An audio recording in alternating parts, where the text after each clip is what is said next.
So here's my attempt at getting some, I don't know, Tudor. Oh shit. Almost as old and stale as that bike. My reviews of watches. I've got a 7-year-old, I think it's a 7-year-old, maybe 6-year-old. Tudor Heritage Black Bay Black. 79230. Yes. So late to the party, I suppose. My 2 cents worth. Here it is. Well, here's my attempt at getting some interesting backdrop to talk about watches. A set of quad carbs out of an 81 Yamaha 550 Maxim. So yeah, so today, Tudor Heritage Black Bay M79230N. This is the dash 0009 model on bracelet. This watch was released in its current rendition somewhere around 2015, if you believe Hodinkee websites. And so, for dimensions, 41 millimeter diameter, 50 millimeter lug to lug, 14.8 millimeters thick. It's a fat boy. 22 millimeter lug opening at the head of the watch, tapers down to an 18 at the clasp. You've got 200 meters of water resistance, and yeah, it's pretty vintage inspired looking piece. You got a sapphire dome crystal. The big thing about these, when they were released in 2015, Tudor and its in-house caliber movement MT5602 gave you a 70-hour power reserve with a silicone hairspring and 28,800 beats per hour. So it's not hard to see there on the dial. Also the chronometer. Oh my, one too many bourbons this evening. Chronometer certified. So that's a COSC chronometer certified movement. I've been using an app to check the watch accuracy, the movement, against an app on my phone, and I am running less than a second a day error on the watch movement now over about a 2-week period. So that's pretty great. So sapphire crystal, hard to miss those snowflake hands. That black dial, applied indices, all framed in gold, framing that BGW9 lume. Can't be sure, can't seem to find that. Love the bezel, aluminum insert, anodized aluminum with that red triangle capturing the pip. You've got that big old crown, no guards, with a black anodized crown tube. That's a 316L stainless steel rivet style bracelet. Tudor shield just below the 12. Tudor Genève wording printed on, and then the Tudor rose on the crown. It is engraved and then filled with a black anodized ink of some sort, we will call it. The dial has 200 meters of water resistance written there, and let's see what else. Let's zoom in on that for you. And it is, yes, chronometer certified. Chronometer officially certified. Apologies. So, I'll show you the crown here now. There's that crown. The rivets along the rivet style bracelet, giving that vintage vibe to it. Again, what they were trying to do with their heritage line. I've got a Tudor Heritage Ranger right now kicking around in my collection, also up for sale. Canadian residents only at this time. Canadian addresses. If you're interested, you can hit me up, ask a few questions. Yeah, pros and cons. So I really can't believe that from about 4 years ago, when I started getting really heavily into watches again, that I went from, sort of cringing at $300 to $400 purchases to now $2,500 to $3,000 purchases. You buy, sell, flip watches, and you sort of just creep on up that line typically. I suppose you could go after quantity. Every now and then I do a little purge of the quantity of shite pieces that I have kicking around and throw it at something a little bigger, a little heavier. This piece was purchased specifically to sell, but it doesn't have a warranty card, and it has a couple of scratches in the clasp from the previous owner, and it seems to be priced well, and I get a few phone calls or a few inquiries about it, and then they back off once they find out that it doesn't have a warranty card. Again, big watch.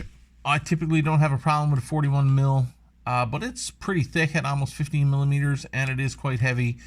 It is top heavy. I do find it slides on the wrist. It doesn't sort of stay centered, and that's a little tiring throughout the day when once you sort of, as you do, if you're wearing watches quite often, you may become aware of the watch. You're looking at it, checking the time, and you realize it doesn't quite feel comfortable on wrist.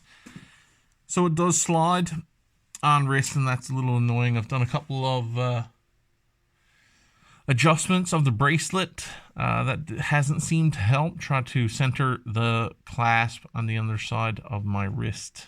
That hasn't worked well.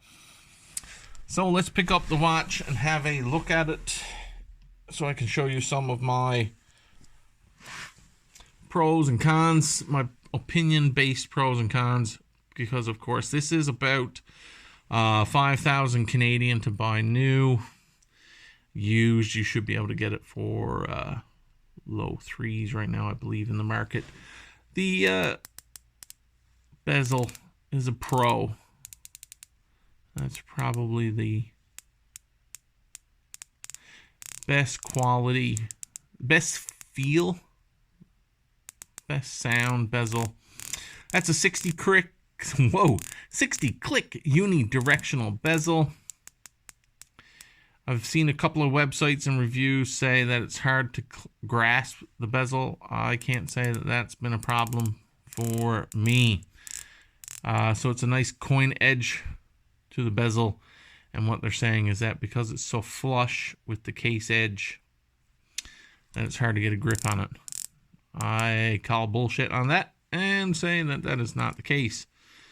Good, it's easy to get a solid grasp on that bezel, and for as solid as it feels, boy oh boy oh boy, it is very tactile, functions well, functions nicely. I'd challenge that this one is not quite lined up. So for all the Seiko fellas out there screaming about alignment, there it is on the next click. Bring it back around again. Have a little bit of a closer look. I'm going to zoom in. Let's see. So I would say that is not quite as lined up as you might like. And the very next click, I think it's a ball bearing system underneath the bezel, so I'm able to play with it a little bit to trick it before it snaps. Here's the click.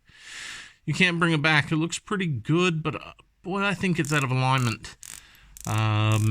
So, you know, for all the Seiko boys out there screaming about their $1,000 Seikos not being aligned, here's a $5,000 Tudor that I do not believe is lined with that printed chapter ring on the dial. Unmistakable snowflake hands. The gilt sort of design where you get that black with the gold. Certainly is quite vintagey, and I do like it. The no date, I'm a big fan of date, so this one with no date is a little annoying to me.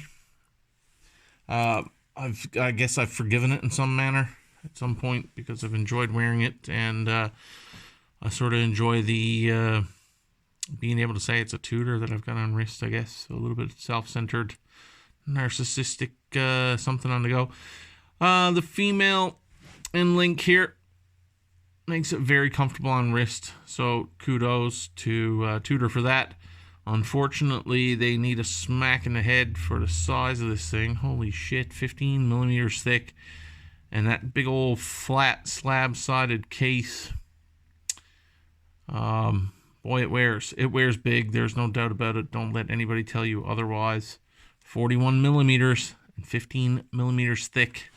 On this Tudor makes for a big boy on wrist. Rivet style bracelet. I guess I could again do away with the sort of fakey rivet feel. Aesthetically it looks nice, but it's fake rivet look, I suppose. So here's the clasp. Security keeper. Again on a set of ceramic ball bearings. There they are right there. And so then once you're here, oops, and it pops open, and again there's another set of ball bearings inside, ceramic ball bearings, and they fit into the pocket, the mating pocket right here within the clasp. So again, not hard to miss the nice milled clasp, solid clasp construction from Tudor, Tudor Genève, and I need my glasses to see the rest of what's written there. Haha, there you go. So it's a nice taper. That is helpful with how it wears. Wears from 22 millimeters here down to 18 at the bracelet. And there you go. I don't know if you can see those. Let's see if we can capture those nasty scratches. There you go. A couple of nasty scratches. Previous owner thoroughly enjoys his watch collection, and bravo to him for wearing it. That's how it is. That's how it should be. So I do enjoy the watch. The design aesthetics of the watch, very nice. I do find it's quite easy for the security keeper to pop open. So that's a bit of a con. What else did I say was not okay? Just how thick it is, how big it is, because it is a little bit heavy on wrist. So there you go. That's 12 minutes of me yammering on about a Tudor Heritage Black Bay M79230. And if you are in the market for one, this one is for sale. If you don't mind a few scuffs and dings and the shitty review I just gave it, because I don't believe it's as good as some might have you believe. There you go.